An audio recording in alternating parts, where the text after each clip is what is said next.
सब संभाल लेते हैं। आप तो एकदम हीरो की तरह दिख रहे हैं। अब उम्र तो हो गई है, लेकिन अब क्या हीरो दिखेंगे हम। ठीक है, टी शर्ट जींस पहना हुआ है अब आपने, यहाँ पहनाते हैं तो पहन लेते हैं। यहाँ पहना देते हैं। यहाँ जो आता है उसको ये कभी लाइफ में नहीं मालूम होता है कि मेरे को बुढ़ापे में आश्रम में जाना पड़े। हाँ, तो वो आपके पति कहाँ रहते हैं? क्या पता आ रहे थे। मेरी एक चाणक्यपुरी कॉलोनी, अन्नपूर्णा मंदिर रोड पर मैं आया हूँ। हमारे बुजुर्ग हमारी धरोहर। इस आश्रम में बुजुर्गों की किस तरह सेवा की जाती है, कहाँ से आते हैं ये अनाथ लोग और अनाथ बुजुर्ग लोग, सारी बातें हम जानेंगे अंदर चलकर। आप हमारे साथ चैनल में लगातार बने रहिए। नमस्कार, मैं आप लोगों को आज लेकर आया हूँ एमपी के इंदौर शहर में, जो कि ये इंदौर शहर काफ़ी प्रसिद्ध है। यहाँ की साफ सफाई के मामले में नंबर 1 पर जाना जाता है और क्लीनेस्ट सिटी के नाम से भी लोग इसे पुकारा करते हैं।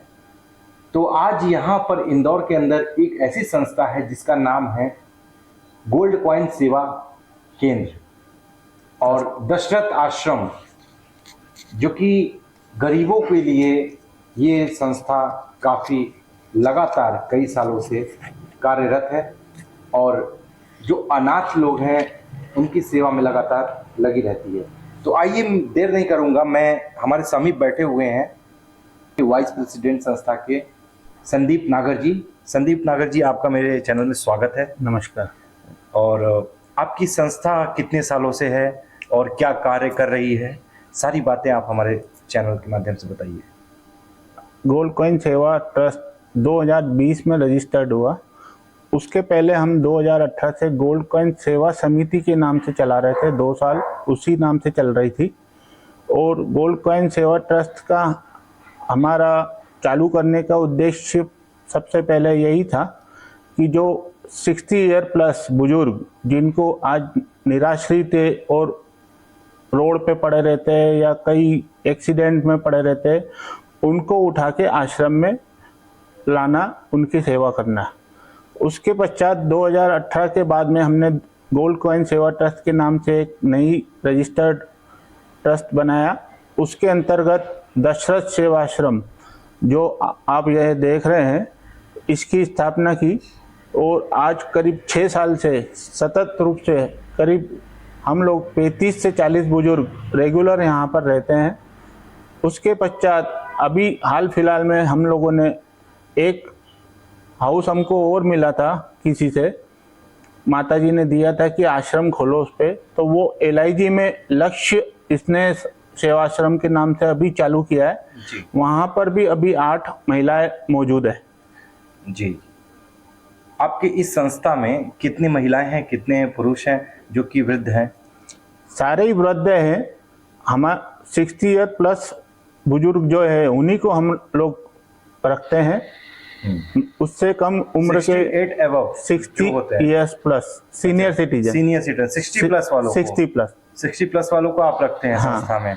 तो ये हमेशा के लिए होता है, जब तक उनकी अंतिम समय उनका ना आ जाए तब तक के लिए होता है कि मैक्सिमम तो वैसे ही होते हैं, क्योंकि वो निराश्रित रहते हैं। किसी की शादी नहीं हुई है, किसी की बेटी है, उसकी शादी हो गई है तो उस अकेला रह गया वो आदमी, तो मैक्सिमम तो वही रहते हैं 90% लोग। बाकी कुछ लोग रहते हैं ऐसे कि जिनके परिवार के रिलेटिव वगैरह कोई अंतिम समय में लेके चले जाते हैं कभी कभी। अच्छा, ओके।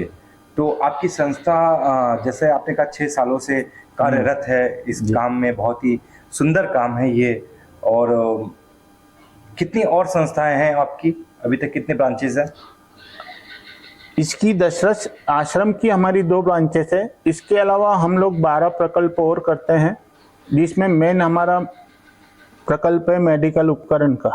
मेडिकल उपकरण का भी हम 6 साल से चला रहे हैं। उसकी 8 ब्रांचेस है हमारी जी। कहाँ कहाँ है? इंदौर में 3 ब्रांचेस है, उज्जैन में, नीमच में, राजगढ़ में है, उदयपुर राजस्थान में है, और एक अभी नई वापस से बढ़वा चालू कर रहे हैं 9वीं ब्रांच। उसके अंतर्गत हमने कोरोना में इतनी हेल्प की है लोगों की, जो सिलेंडर के लिए, ऑक्सीजन के लिए लोग भटक रहे थे, उसमें हमने आश्रम के बाहर में ऑटो में लोगों को ऑक्सीजन उपलब्ध कराई है। कोरोना के दौरान हम लोगों ने 10 से 12 हज़ार पैकेट भोजन के नगर निगम इंदौर को भी रेगुलर 70 दिन तक सप्लाई किया है। जी, ओके। बहुत ही अच्छी बात है, बहुत ही प्यारी बातें हैं कि हमारे देश में ऐसी संस्थाएं हैं। हमारे एमपी में, एमपी के इंदौर में ऐसी संस्था है जो कि लगातार वृद्धाश्रम खोल रहे हैं और जो वृद्ध लोग हैं, जो अनाथ लोग हैं, उनके लिए कार्यरत हैं। ऐसी सोच हर किसी की होनी चाहिए जिस तरीके से आपकी है। और मैं भी यही कहना चाहूँगा अपने चैनल के माध्यम से कि आप इनकी संस्था से, अगर आपको जुड़ना है तो आप जुड़िए इनकी संस्था से और इनकी संस्था को सपोर्ट कीजिए, ताकि ये हमारे देश में जो वृद्ध लोग हैं उनको जगह दे पाएँ और उनकी सेवा कर पाएँ। क्योंकि जो सेवा होती है ये बहुत बड़ी मानवता होती है और सेवा से ही सब कुछ है। सेवा का भाव अगर इंसान के अंदर है तो किसी प्रकार का अभाव उसके जीवन में होगा ही नहीं, ऐसा मेरा कहना है। और क्या करने वाले हैं, आगे का क्या तैयारी है आपकी संस्था को लेकर? आगे का हमारा मोटो हमने एक फिक्स किया है कि 3 साल के अंदर अंदर हमको 500 वृद्ध जनों का एक आश्रम बनाना है। टारगेट यही लेके चल रहे हैं। यदि हमें जगह गवर्नमेंट उपलब्ध कराती है तो ठीक है, नहीं तो हम लोग पर्सनल हमारे ग्रुप के माध्यम से भी ऐसी कोशिश कर रहे हैं कि 500 लोगों के वृद्धों के हिसाब से हम पूरा वृद्धाश्रम एक बढ़िया सा बनाएं। भले से वो सिटी से बाहर हो, लेकिन पूरी फैसिलिटी के साथ में बनाएंगे उसको। जी, तो आपके आश्रम में जो बुजुर्ग लोग रहते हैं यहाँ पर, तो उनको क्या क्या सेवाएं मिलती हैं आपके जरिए? उनको रहना, खाना पीना, बिस्तर सभी फ्री है। मेडिसिन नॉर्मल जो बीमारी होती वो सारी फ्री है। यदि कोई मेजर प्रॉब्लम होती है तो हम उनके परिजनों को बुला के उसमें भी हम लोग हेल्प करते हैं। और जहाँ तक हो सकता है उनको सुबह से लेके रात तक में हमारा टाइमिंग शेड्यूल सारा फिक्स है।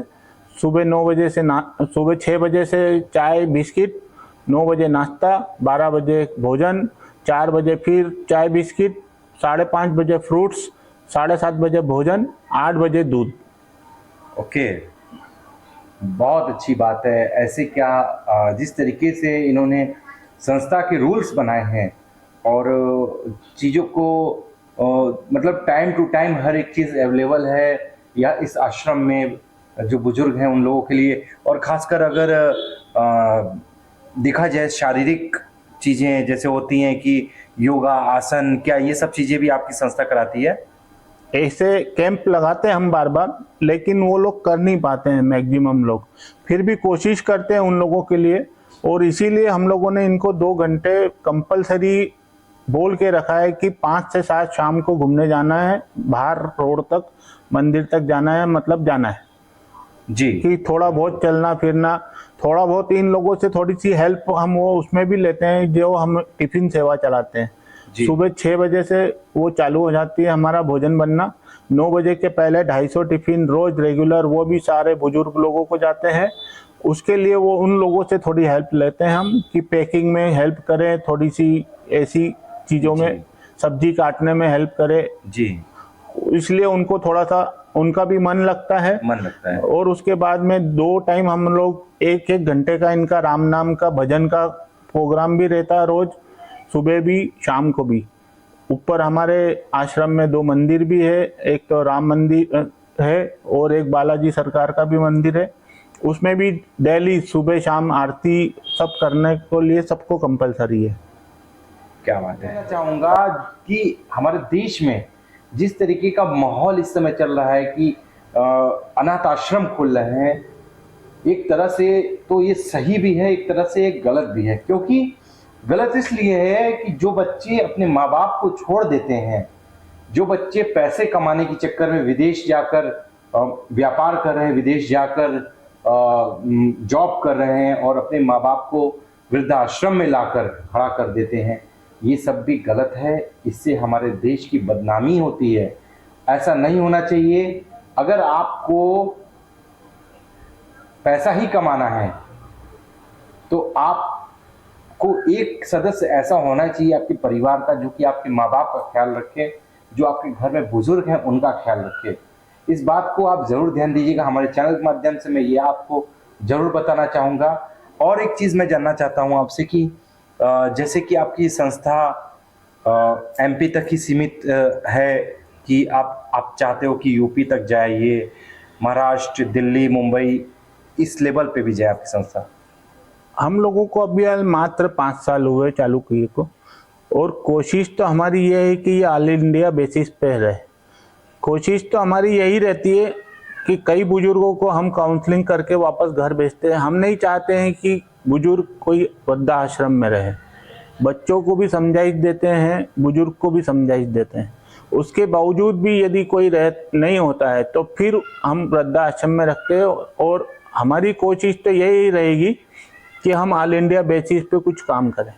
हाल फिलहाल में अभी जो एजुकेशन, हाई एजुकेशन की वजह से सारे बच्चे अपने माता पिता को हमारे वृद्धाश्रम में या घर पर छोड़ के जाते हैं, उन लोगों के लिए हम हर समय तत्पर रहते हैं कि उनको कोई तकलीफ नहीं हो।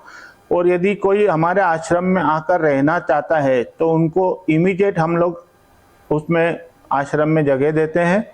जैसे कि इन्होंने बोला कि बच्चे अपने माता पिता को वृद्धाश्रम आकर छोड़ जाते हैं, जो हाई एजुकेशन वाले हैं, हाई एजुकेटेड हैं, इस तरीके के बच्चों को मैं यही कहना चाहूँगा कि ये चीज़ें नहीं होनी चाहिए और अपने माता पिता का ख्याल रखना चाहिए, और परिवार का एक सदस्य घर में होना ही चाहिए ताकि ये नौबत ना आए कि उन्हें वृद्धाश्रम में लाकर रखा जाए।